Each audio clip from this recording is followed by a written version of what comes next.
fungsinya, yaitu tiang. Fungsi tiang ini untuk membentuk keadaan mesin, posisi mesin pada conveyor seperti ini. Kadang tergantung lagi medianya dan tergantung kebutuhan juga, perlu dipasang semua atau tidak. Oke, yang tiang sudah. Selanjutnya kita bahas ini bracket buat mesinnya. Jadi ini satu bracket ini fungsinya itu dipasangkan pada mesinnya sini.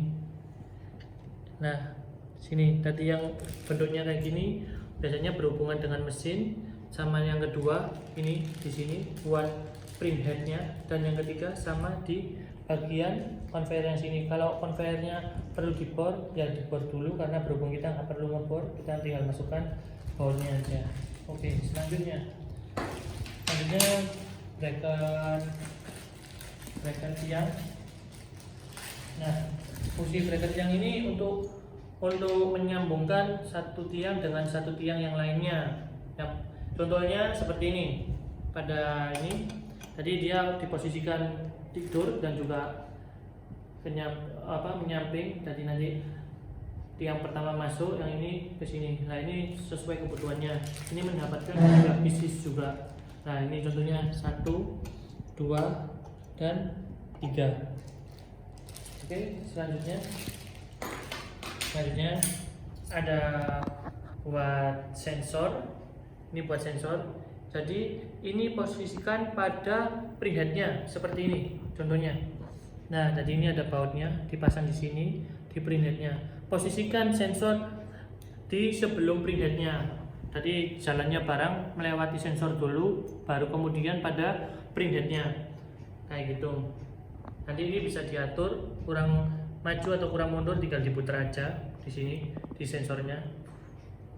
Selanjutnya pada ini bracket untuk printhead. Nah, bracket untuk printhead ini ibaratnya kayak gini posisinya lah, seperti ini. Nah, ini tadi dia fungsinya menyambungkan pada bracket tiang yang di sini ke bracket printheadnya kayak gitu. Jadi ini nanti bisa diatur posisinya, mau diturunkan atau diataskan atau disampingkan kayak ini, kayak gitu. Ini fungsinya. Oke, cara penyalaan mesinnya seperti ini. Tombol merah ini tombol on off nya, kita tekan agak lama lah. Kalau sudah muncul seperti ini, tandanya mesin sudah siap untuk dioperasionalkan.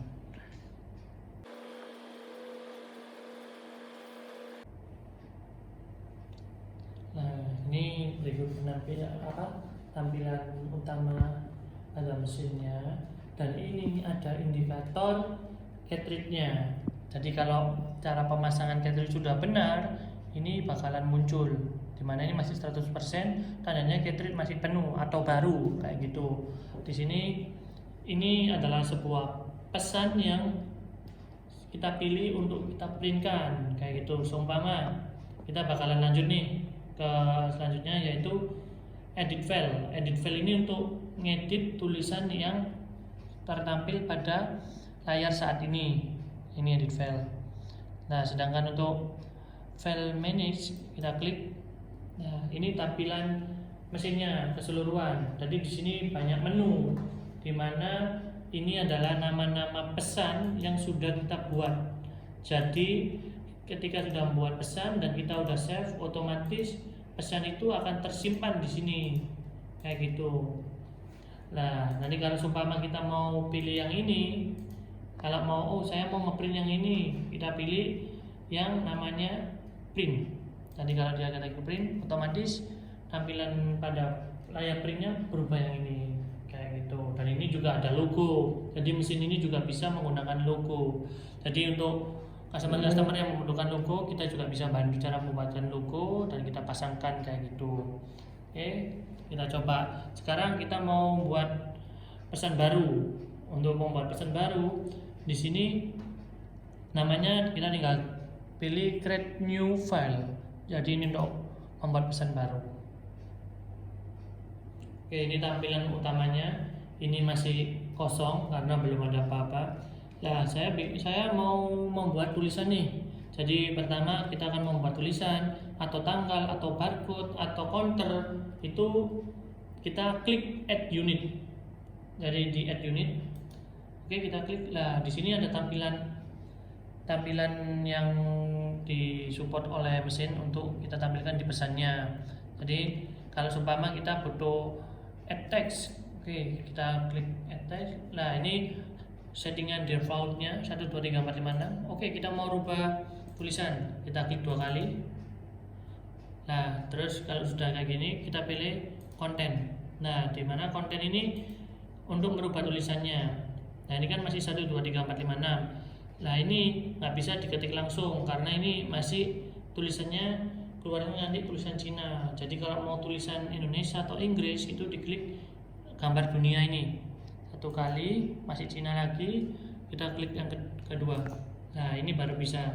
Nah kalau mau merubah kanan kirinya pakai ini aja. Nah kita hapus dulu nih semuanya. Ini hapusnya kayak pengoperasional handphone sebenarnya. Kita pakai EXP. Oh ini tulisan kecil, saya maunya tulisan besar. Kita caps lock EXP. Oke, kalau mau foto expired date kita tambah lagi DATE. Kalau sudah jangan lupa klik OK di sini.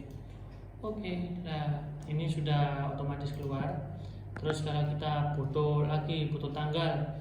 Oke, kita butuh tanggal expired 1 tahun atau 2 tahun. Kita lagi add unit. Oke, add unit, kita pilih add time. Nah ini udah muncul. Ini banyak, ada tanggal, tahun, bulan, sama jam, dan tampilannya tahun dulu. Seumpama ada request nih dari customer pengennya tanggal, bulan, tahun, nggak pakai jam. Oke, kita klik yang ini. Kalau sudah, pilih ke konten. Jadi pastikan kalau mau merubah tulisan yang dipilih harus diklik dulu, terus pindah ke konten. Nah ini kan masih banyak formatnya. Nah itu kita rubah juga. Nah ini ada formatnya banyak, ini tergantung kebutuhan masing-masing. Coba saya pakai DDMMYY, kita klik oke. Kalau ada ini kita oke, munculnya tanggal sekarang 01/9/2021. Saya pengennya ada expired. Oke, kita klik expired date. Jadi untuk expired tinggal klik di sini. Untuk kebutuhannya ini bisa tahun, bulan, hari atau jam. Jadi kalau emang produknya hanya bertahan 6 bulan, ini tinggal dihapus, tinggal pilih 6. Kita klik oke, otomatis berubah. Tanggal 28 bulan 2 2022, 6 bulan. Nah, berhubung kita ada kebutuhan 2 tahun. Oke, kita rubah lagi langsung 2. Ini bulannya dihapus. Di 0, kita klik oke. Ya, sesuai tadi 31/08/2023 kayak gitu. Nah, nanti nih ada juga pengaturannya ini kenapa kok mepet banget kayak gitu. Nah, ini bisa nih diaturnya dari sini pindahnya. Nah, ini fungsinya. Kalau kurang ke kanan, geser kanan pakai ini. Kalau kurang kiri, dan ini. Kalau kurang turun, pakai ini. Nah, kalau kurang turun, bisa juga kalau pakai di drag juga bisa. Nah, ini sesuai kebutuhannya masing-masing. Nah, seumpama juga ada nih, Mas ini tulisannya kurang besar, fontnya ini kurang tebal, ini juga bisa kita pakai font. Oke, ya Word perbedaannya. Lah, ini lebih tebal kayak di Windows atau di Excel, di Word itu bisa kayak gitu. Nah, terus ini kurang besar Mas. Ya, ini pengaturannya di sini X dan Y. X itu untuk yang ke kanan, Y untuk yang ke bawah kayak gitu. Nah, ini X kita coba 160. Ini maksimal untuk Y-nya itu 160, dan turunnya mentok atau batas maksimalnya 160. Kita oke. Nah, tulisannya besar. Nah, ini kepotong. Jadi garis biru ini menunjukkan bahwa printnya sampai sini. Jadi kalau lebih garis biru ini namanya kepotong. Nah, gimana biar bisa nggak kepotong? Ya itu tadi caranya dinaikkan. Kita naikkan lagi. Nah, kita naikkan. Nah, kalau sudah kayak gini, ini udah nggak kepotong kayak gitu. Nah, ini kurang juga Mas ukurannya. Kita rubahnya di sini 160 kayak gitu. Kita rubah. Oke loh, ini kan ketubruk. Nah, ini gimana Mas? Biar nggak ketumpuan printnya kayak gitu ya, kita geser aja yang sini karena ukurannya pakai 160 semua, jadi dia lebih lebar. Lah kita naikkan juga.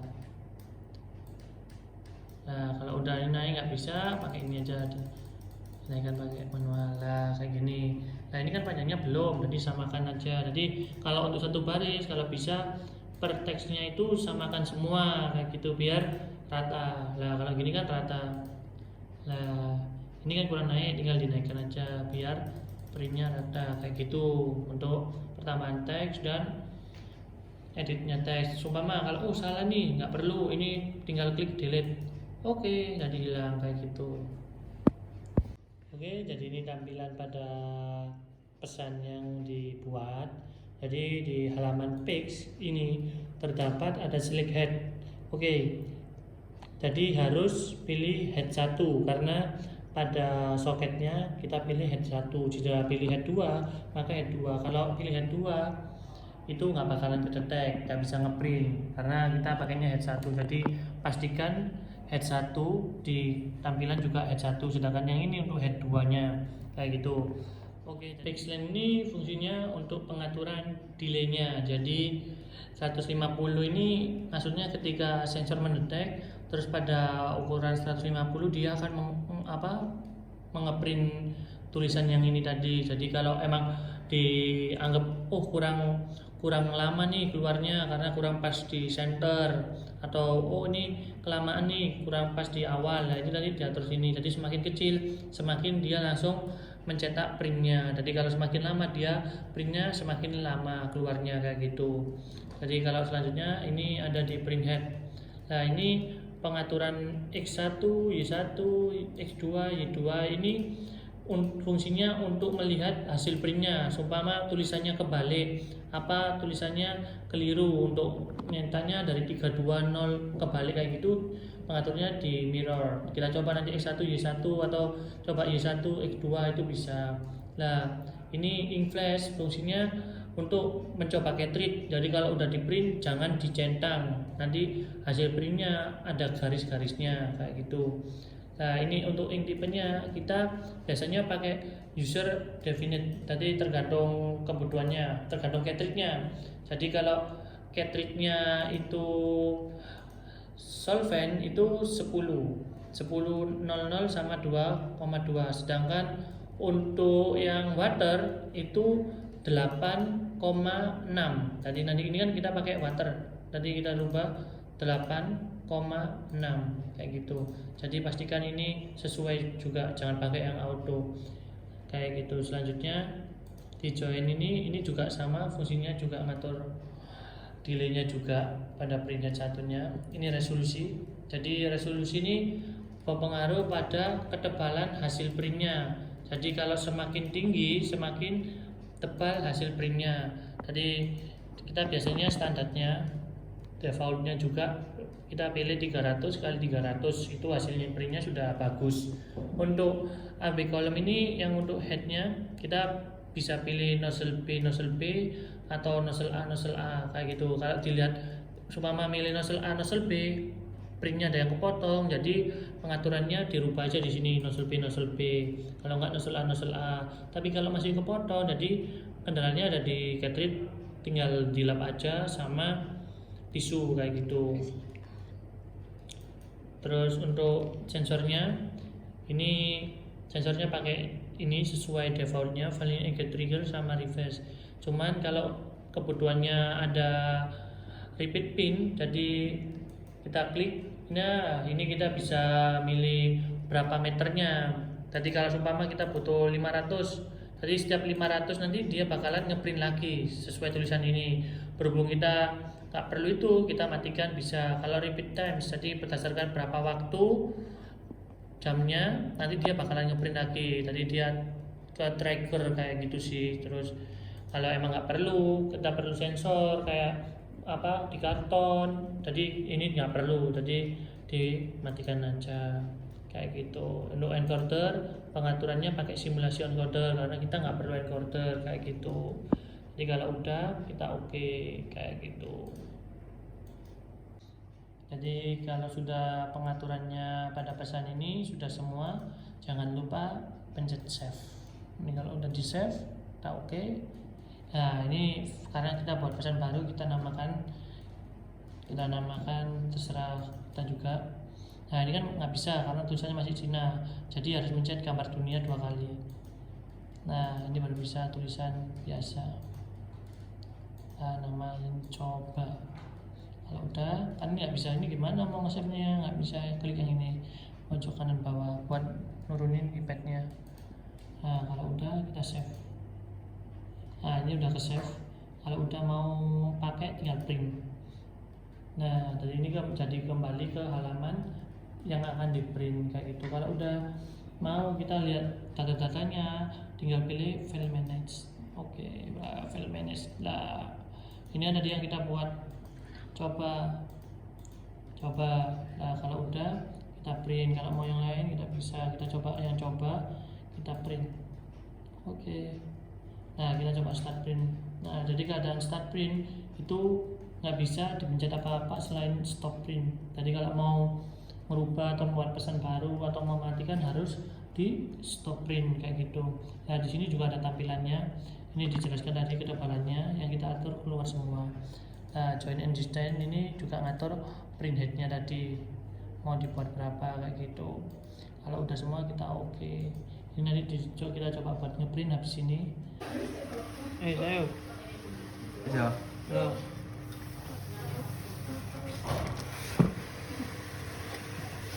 Jadi untuk pelepasan cartridge langkahnya ketika start print kita stop print. Jadi kalau emang keadaan nggak stop print tapi mau lepas cartridge keadaannya seperti ini, langsung aja kita klik power off. Ingat mesin harus keadaan off agar tidak merusak print head dan mesin ini. Kita klik power off, kita klik OK. Ketika mesin udah mati, kita lepas. Cara lepasnya ini ditarik terlebih dahulu. Nah ini tinggal dilepas. Oke, kita langsung simpan di aluminium foilnya. Jangan dibiarkan di tempat terbuka, nanti bakalan buntu dan juga kotor. Kita coba simpan langsung di aluminium foilnya. Nah kalau kita pastikan sudah tertutup, kita simpan, udah itu aman, jadi nggak akan bocor.